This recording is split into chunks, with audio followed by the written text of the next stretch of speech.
Hello, everyone. Welcome to your favorite podcast, the Cougar Cast. Today you have me and Daniel, because of a special circumstance, I'm here today. And a huge shout out to Yeji, who today is not feeling so well, so that's why she can't join us. yeah, shout out to Yaji. So today we have the one and only Mrs. Pixcar. And today we're going to be talking about bullying and how we can stand up against bullying. Bullying is something that can really affect anyone. And today we're going to discover throughout the episode what is bullying and how we can take a stand against. So going right in, Mrs. Peachcar, can you help us define what bullying is? Absolutely. One thing before I define it is I think a lot of us think of bullying as happening in the schoolyard or at school, but bullying is a lifelong issue for any age, any location, any social group. It's the definition is for when willful, aggressive, and ongoing or repetitive behavior towards a child by an adult or another child, which may include a wide variety of physical or verbal conduct, including online interactions. So it doesn't just have to be student against student. It can be adult against adult, adult against child. It happens everywhere. What are some of the consequences on someone regarding bullying? Well, I think if it happens for long enough, over a long enough period of time, you'll see short-term consequences, but you can also see long-term consequences. So some of the consequences, things that can happen for people who are currently experiencing bullying, they can have unexplainable injuries. They can have lost or destroyed clothing or books, just things suddenly disappearing, and the kid doesn't really want to say really what happened, but all of a sudden it's missing. Frequent headaches or stomach aches, those are things that can happen if students or people are feeling anxious about something or scared and they don't really want to talk about it and they're keeping it to themselves. They can have those headaches or stomach aches. Their eating habits, maybe they're losing their appetite, difficulty sleeping, frequent nightmares. A lot of times what you'll see is kids trucking along, living their lives when all of a sudden there's a change in behavior, change in level of peace and calm, and all of a sudden they're anxious and scared and they don't want to talk about it. So those are like short term. But what about, for example, a kid that experienced bullying? What will you expect when he grows up and is an adult? Yeah, for sure. So some of the things that you might see in adults who were bullied as children are chronic depression, increased risk of, unfortunately, suicidal thoughts. There's just no escape, no way to get away from this feeling of rejection and loneliness, low self-worth. And so people, unfortunately, think that's the only escape sometimes. Anxiety disorders, post-traumatic stress disorders, where they think something is still happening real time and people are trying to hurt them when that isn't actually happening. Poor health in general. They don't take care of themselves well because they don't have a good self-esteem. Substance abuse, ways of escape through drugs and alcohol abuse. So, Nice. Yeah. And obviously, as Christians, we're called to reflect God's love. What are some ways that we can set higher standards for ourselves in how we treat others, especially in a school setting where it's kind of hard, Everyone wants to fit in. Everyone wants to be the cool kid, So how can we set those higher standards for ourselves without not losing who we are? For sure. I think at the stage of life that teenagers are in high school, developmentally, it's very normal, like you said, wanting to fit in. A lot of teenagers are thinking constantly about what can I do to help myself fit in. So that is very self-focused thinking, which is a normal developmental thing to be doing for teenagers. But if we can recognize that as teenagers and we can proactively think about other people first, especially as Christians, flipping the paradigm so that instead of thinking about what can I do to make myself look good and fit in, what is maybe somebody else going through and how can I reach out? So two things that I thought about in terms of this question are being intentional and putting another person first. And I think this is super highlighted in the parable of the Good Samaritan. He saw this person beaten on the side of the road, and instead of walking by like the other people did, he intentionally went out of his way to help, do something that was uncomfortable for him. And then he put the other person first before him. He imagined what that must be feeling like. He's alone, he's hurting, put himself in their shoes, and then took steps to be helpful instead of hiding or keeping himself comfortable. How would a kindness act look like today? Yeah, I think a lot of times we think about kindness as far as just being nice to someone. But sometimes kindness looks like stepping in when someone is in a difficult situation and helping them. Maybe we're not acting in a way that like is fluffy and like, but maybe we need to step in and say, hey, the way they're treating you isn't cool. And can I help you? Is there anything that you need right now? To show empathy, this is a huge piece of this. To show empathy, a person imagines what it might feel like to be experiencing something that another person is experiencing. That's what empathy is. So for us to show empathy to another person and say, I bet they're feeling this, and then take one step further and show them kindness by including them in our friend group. Or maybe just going to sit by them if they're sitting by themselves and striking up a conversation, or saying, hey, do you want to go shoot the basketball, or do something with that person that we all know there are people around campus who sit by themselves. Maybe they're lonely, they're discouraged, they don't have that great of a self-esteem.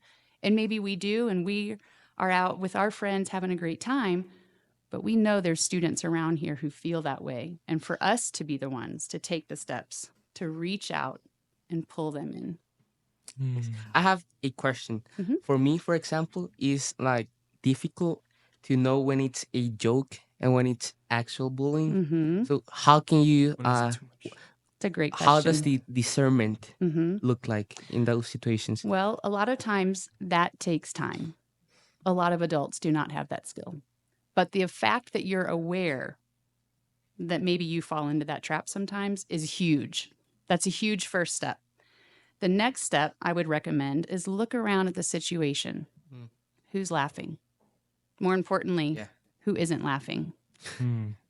That's good. Who is not laughing at what you just said that maybe really is super funny? Like, yeah, that was quick. It was funny. Like, haha, great sense of humor. You're super quick. But who is not laughing? Yeah. Right?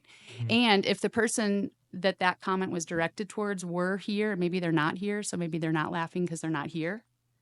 If they were around, Would they laugh? would they be laughing? Would they leave that conversation and be like, yeah, that person loves me. They got my back. Or would they be like, okay, guess I'm just going to take the back door. Yeah, and sometimes when you are that person, like you laugh to fit in too, right? Yeah. And sometimes that's exactly right, Mateo. Sometimes people can laugh even when they're hurting because they don't want to seem like they're hurting. Nobody wants to appear weak. Nobody wants to seem like what you said bothered me when really it does. That was a great question. And this kind of leads us to our kind of like next subtopic, which is what can we do to stand up if we see bullying happening right in front of us, and how can we take a stand? Because sometimes it's hard, you know, it's hard to stand up, especially in this kind of like this group setting that we were talking about. If everyone is laughing, how can I stand up and be the one who says no, this is not okay? Yeah. You know, there are strength in numbers. And I just happened to teach PE here this year. And we were playing Catch the Flag recently. And I was trying to encourage our students, as far as strategy went, there's strength in numbers. So there's one team who's trying to capture the flags of the other people or set their people free. And they're all trying to do it individually. But if there's like 10 people on one side and there's like 4 people on the other side, and all 10 people gather together and go for it, then the other people aren't going to be able to catch every single person. They're just going to see this huge group of people running at them to catch their flags, and they're going to be like, what, right? And that's the way it is socially. in social situations. If there's somebody who's doing something, behaving in a certain way, talking in a way that isn't cool, it's not in a loving, a kind way. And if there's a group of kids who can be like, get together and be like, hey, that's not cool, knock it off. Or they can just go over to the person who maybe is getting picked on and be like, hey, come on, let's get out of here. Problem solved. We're gone. We're out of it. So I think the more that happens, that kind of stuff can pick up momentum like a wave, and that kind of stuff, that positive kind of resistance, we're not going to take that. We're not going to join in. That can do a lot. It's basically the same thing as that was happening, just on the contrary. Everyone was Exactly. laughing about it. Now everyone's Exactly. taking a stand Flip against it. Absolutely. So now focusing a little bit on how we can prevent bullying as a community. Now we talked about how we can stand against it when it happens, but how can we prevent it? And the question is, what role can parents and teachers play in helping prevent bullying? How can we all work together as a community to create a safer and more supportive environment? Very good questions. I think interestingly, I was at a child safety training conference over this past summer, and I was shocked to learn that the number one reason children who are victims of abuse, any kind of abuse, do not report it is because they don't think anybody will believe them. Isn't that sad? Yeah. To have gone through some abusive experience, whether it's at the hand of another child or an adult, and feel like nobody will believe you, the victim. So I think a lot can be said for parents. Was this the question about what can we do as a community, parents and stuff like that, to prevent it, right? I think a lot can be said for when parents take the initiative to create a feeling between them and their children that, hey, I'm listening to you. What you're saying is important to me. I'm on my phone shopping on Amazon, and my kid comes into the room for the millionth time to tell me something. And instead of being like, oh, wow, that's really cool. Oh, yeah, really? All the while, what am I looking at? Yeah. What am I really giving my attention to? So then when something, God forbid, ever does happen and my child needs to tell me something, are they going to feel like I'm listening? Or am I going to say, what is it? What do you need to tell me? I'm going to look directly into your eyes for big things and little things. But all of that happens before anything ever happens, right? That's groundwork in communication. And it takes time and patience for us to really invest in showing people that what they say to us matters and we believe them. From what I am hearing, there's like two ways to tackle bullying, right? First with the bully, and then with the bully. The one who is bullied. Victim. That's what you're going for, yeah. Victim, yeah. So for students, for us, which one's better? Which one should we try? Well, if I can pause right there and just interject that I was reading about bullying in preparation for this conversation, and I was sad to read a statistic on the fact that 30% of students admit to having been or being a bully. That means 1, 2, 3, 4, 5, 6, 7, 8. If there were 2 more people in here, statistically, 3 of us would be a bully. And that made me sad. So I think the first thing we should all do is to check ourselves. First thing, we should all look in the mirror and take an honest look at how we treat one another. And if we are saying mean or maybe hurtful things, look at our hearts and see, because it all comes from, are we trying to look better than someone? Are we trying to look cool in front of other kids? And deal with ourselves first. Yeah. And I think just joining these two things that we've been talking about together, well, the school has a QR code, right? A QR code system, which is meant specifically for these types of things. Definitely. Can you tell us a little bit more about that? Yes, for sure. So the QR code is posted all throughout secondary. It's even posted in elementary. And I know we have a no device rule now on campus, but that's before school. And I'm sorry, that is during school hours. So before school and after school, if somebody is concerned for themselves, if they're concerned for somebody else, if somebody sees a teacher not treating a student in a way that they think is safe or appropriate, we want to know. We want to know because we value the safety and the wellness of each person on this campus, students, faculty, visitors. So you just scan it with your phone. You put in your concerns, you fill out the fields there on the Google form. And I know I'm one of them. The people, those of us who respond to these reports, we keep it absolutely confidential. The integrity and the well being of each person involved, the person who maybe is being bullied, the person who is bullying, anybody who's involved, we want to find out what's going on, get a good handle on the facts, respond appropriately, but immediately. Right now that we're talking about the QR, do you mind explaining us how does the process of the QR and from when you scan it to like the outcome, what is it like? Yeah. It's different depending on what the situation is. The person who scans it will see a QR code. I'm sorry, they'll see a Google form pop up.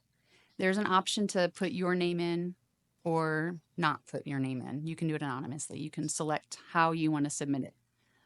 It's helpful if people put their information in because in order to respond to all of these situations, like if somebody were to be doing something and we needed to make sure you were safe, you would want, or we would hope, we want to be able to get as much information as possible to make the best decision and take the safest and best actions for everybody involved. But if we don't know who makes the reports, it's hard for us to get the whole picture. So in that sense, it's very helpful, but we understand that some people really just don't want to be connected to what it is they're reporting, but we would still rather know than not know. So you'll see the form pop up. You'll be able to put your information in or not if you don't want to, the information about what you saw. Basically, you just say, this is what I saw. This is the name of the person who I think I'm worried about. This is the name of the person who is behaving in a way that I don't think is okay towards this person. And then you just click submit and it goes. And then depending on if you gave us your information, and if we feel like we need more information, we may or may not come and say, hey, can you tell us more about this situation? But it would be totally privately. We wouldn't walk up to you under secondary pavilion in front of everybody and be like, hey, you want to talk about this? It would be confidential and private. And then just depending on, like I said, what the situation is, more steps, depending on what the situation is, would be taken or not taken to hopefully resolve it. Mm-hmm. Nice. Will you moving into the more biblical side of yeah. bullying? Mm-hmm. Have you prepared some verses on bullying? I did. I thought about some verses. Yeah. I thought about some verses that I think might go a kind of opposite to what we would naturally want to do. I think Luke 6:28 is a hard one to swallow. It talks about praying for those who persecute you, blessing those who mistreat you. And that's not always what we want to do when someone's dishing it out to us, right? But if we can take a step back and we can appreciate that people who treat other people in a hurtful way are doing that out of a place of hurt. It's coming out of a place where they're broken, something inside of them. They're carrying pain in some form or fashion. And instead of helping themselves to heal in the right way, they're putting that on somebody else. So praying for people who are persecuting or mistreating us is a huge piece. That's partnering with God to respond. Another one that I think is hard, but it's right, is that peacemakers, blessed are the peacemakers. And peacemaking is not the same as peacekeeping. Mm-hmm. People who just want to keep the peace don't rock the boat. That's where some people would prefer to lift up the rug on the floor. This is a metaphor. On the floor, and they sweep whatever's going on under the rug, and then they drop the rug and cover it. And they don't ever say anything about it. They don't deal with it. And everything's peaceful. But it's not peaceful. It's a false peace. So peacemaking is when you're willing to have the hard conversations. You're willing to pull someone aside and just say, hey, this isn't right.